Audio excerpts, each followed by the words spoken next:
आपको लोग सबको पता है कि हमारा जो एसएससी जीडी है या सुपर टेट है उसमें एक पोर्शन होता है मैथमेटिक्स का। तो मैथमेटिक्स एसएससी जीडी और सुपर टेट में दोनों लगभग सेम होता है और इजी होता है, मतलब थोड़ा लेवल उसका जो डाउन होता है, कोई बहुत हैवी क्वेश्चंस नहीं आते हैं। ऐसा नहीं है कि बहुत बड़े बड़े क्वेश्चन जो सीजीएल में आते हैं वो आ जाएं, या एलडीसी में जो आते हैं वो आ जाएं, या यूपी ट्रिपल एससी में जो आते हैं बड़े बड़े प्रश्न और जो ट्रिकी क्वेश्चंस होते हैं वो आ जाएं। ऐसा नहीं है, बहुत ही ईजी क्वेश्चंस आते हैं और बहुत ही साधारणतया उनको लगाया जा सकता है। बस प्रैक्टिस जितना करोगे उतना जो टाइम लगता है क्वेश्चंस में वो कम होता जाता है।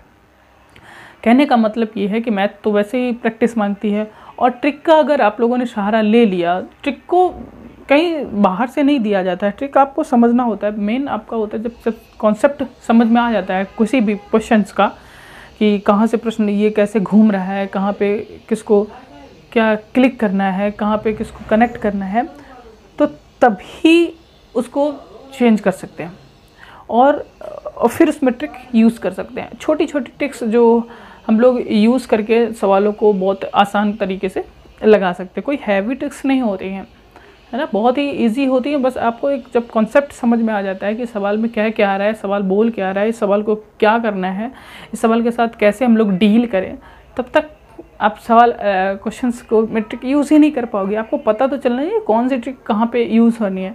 और मेरे ख्याल से जो ट्रिक्स होती हैं वो प्रत्येक पर्टिकुलर के लिए जो डायरेक्टली मेथड होता है वो जो उसी पैटर्न के जो क्वेश्चंस होते हैं उन्हीं में यूज़ हो सकता है।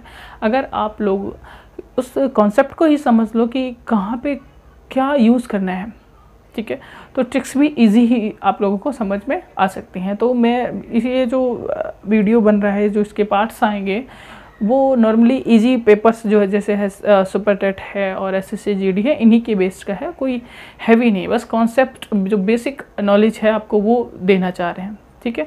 तो सुपर टेट का मैंने कुछ सिलेबस लिखा है मैथमेटिक्स का, वो ये है, और इसी में से जो प्रश्न बनते हैं, और पिछली बार जो 2019 में हुआ था वो इन्हीं में से आया हुआ था।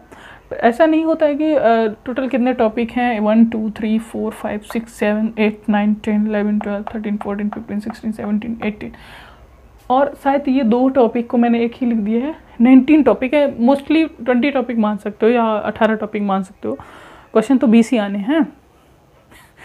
आप सोचिए कि टोटल क्वेश्चन 20 आने हैं और 18 टॉपिक रखे हुए हैं, तो सोचो ज़रा, एक टॉपिक से एक ही सवाल बन रहा है लगभग, तो कितना हैवी क्वेश्चन रखेंगे वो जो सवाल मतलब आपको टाइम टेकिंग लगा दे।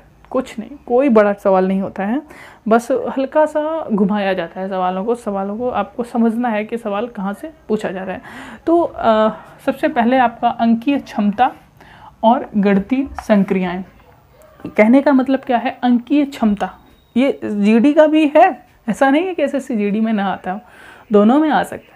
भाई अंकीय क्षमता क्या हुआ है, 1 2 3 जोड़ घटाना गुणा भाग। संक्रिया का मतलब यही होता है, आपको गुणा आना चाहिए, जोड़ आना चाहिए, घटाना चाहिए, भाग आना चाहिए, वर्गमूल निकालना चाहिए, कौन सी प्राकृतिक होती कौन सी अप्राकृतिक होती हैं, पूर्ण संख्या, सम विषम भाज्य भाजी, सब कुछ आना चाहिए। तो मेरा जो लेक्चर रहेगा या जो मैं बनाने वाला हूँ वीडियो, तो एक एक करके टॉपिक हम लोग देखेंगे। हो सकता है एक टॉपिक पे 3 वीडियो आ जाए या 4 वीडियो आ जाए, क्वेश्चंस को भी देखेंगे सॉल्व करके और समझने का प्रयास करेंगे कौन सा का क्या है, ठीक है। दूसरा क्या है, स्थानीय मान। ये तो बहुत छोटी बातें हैं, यानी छोटे छोटे बच्चे जानते हैं कि कौन सा स्थान कहाँ पे, इकाई, दशक, सैकड़ा, हजार, 10,000, लाख, 10 लाख, करोड़, 10 करोड़, इस टाइप के जो भी सवाल हैं उनको देखेंगे, ठीक है। फिर दशमलव भी बहुत पुराना खेल है, कक्षा हम लोग 4 5 6 से या 5 6 7 8 से स्टार्ट कर चुके हैं, ठीक है। तो दशमलव भी जानते हो आप, जो पॉइंट्स में लिखे होते हैं, जैसे 4.5 जो ये दशमलव है उसकी बात करेंगे। भिन्न वही जैसे 4/5 लिखा होगा तो भिन्नों का जोड़, भिन्नों का घटाव, भिन्नों का भाग, भिन्नों का गुणा, तो ठीक। प्रतिशत, हाँ ये टॉपिक आपका दोनों में काम कर सकता है। मेरे ख्याल से सारे जो एसएससी जीडी सुपर टेट में आएंगे, प्रतिशत जो परसेंटेज में सवाल दिए गए होते हैं, लाभ हानि यानी प्रॉफिट और लॉस जो होता है, लाभ बराबर जो फार्मूला होता है विक्रय मूल माइनस क्रय मूल, इस टाइप के सवाल, ब्याज, इसमें सिंपल इंटरेस्ट और हमारा कंपाउंड इंटरेस्ट दोनों आ जाएंगे, यानी कि चक्रवर्ती ब्याज और साधारण ब्याज। कुल मिला के टॉपिक बहुत विस्तार होने वाले हैं। विभाज्य का मतलब क्या होता है, कौन सी संख्या किससे कट रही है, किससे विभाज्य हो रही है, ठीक है, वो पैटर्न आपको समझना है। और जैसे मान लो 2 से विभाज्यता का नियम क्या होता है, 3 से विभाज्यता का नियम क्या होता है, 4 से विभाज्यता का नियम क्या होता है, 5 से क्या होता है, 6 का क्या होता है, 7 का क्या होता है, ऐसे आपको समझने पड़ेंगे। सर्वसम का क्या होती हैं, सर्वसम का बीजगणित का एक टॉपिक है, जैसे a + b का होल स्क्वायर क्या होता है और a - b का होल क्यूब क्या होता है। ऐसे कुछ सवाल होंगे, लगभग 20 सर्वसमकाएँ हैं, उसी में से सवाल आ जाता है। कोई बहुत हैवी बीजगणित नहीं आती, यानी बड़ी बीजगणित नहीं आती है। जैसे आपको देखा जाए तो मैंने यहाँ पे सामान्य बीजगणित लिखा हुआ भी है, यानी सामान्य बीजगणित आती है, कोई बहुत बड़ी बीजगणित नहीं आती है, इंटर लेवल का नहीं आता है। आपका अगर आएगा तो 6, 7th, 8th, 9th, mostly 10th तक इतने ही प्रश्न अगर आप लोगों को इसकी मैथमेटिक्स की बुक्स मिल जाए और इनको सॉल्व कर लो तो इन्हीं में से सवाल बन जाएगा। तो अगर मुझे सवाल बताने भी होंगे तो मैं इन्हीं बुक्स का, जो हमारे एनसीईआरटी पैटर्न पे या माध्यमिक शिक्षा बोर्ड पे जो बुक्स चलती हैं, मैं उनके प्रयास करूंगा कि उन्हीं बुक से सवाल आपको बताए जाएं। गुणनखंड क्या होता है, जैसे 45 के 54 लिखा है तो इसका गुणनखंड क्या होता है, 2 से कटेगा या 4 से कटेगा, 2 भागों में डिवाइड करो, मासा पा लसा पा दोनों में एक एक नियम। ये तो बहुत बच्चों का खेल है। क्या है कि अगर 10 वस्तुएं 100 रुपए की मिलती हैं तो एक वस्तु कितने की मिलेगी, 10 रुपए की। इस टाइप के सवाल मिलेंगे, बहुत इजी मिलेंगे, ऐसा नहीं कि बहुत कठिन हो। क्षेत्रफल,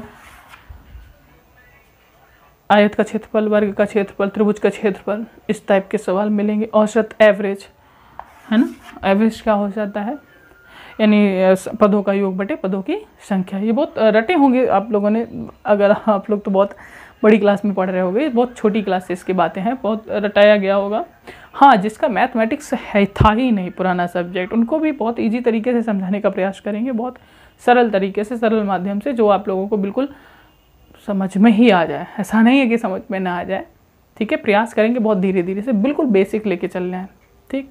फिर आयतन है, आयतन में जो 3D वस्तुएं होती हैं, जैसे हमारा बेलन हो गया, घनाभ हो गया, गोला हो गया, ठीक है, इस तरीके से। अनुपात, रेशियो, कोई वस्तु 4:3 में बांटनी है या ऐसे कुछ करके बांटना होता है, 4:3 अनुपात में बालों की बातें करते हैं।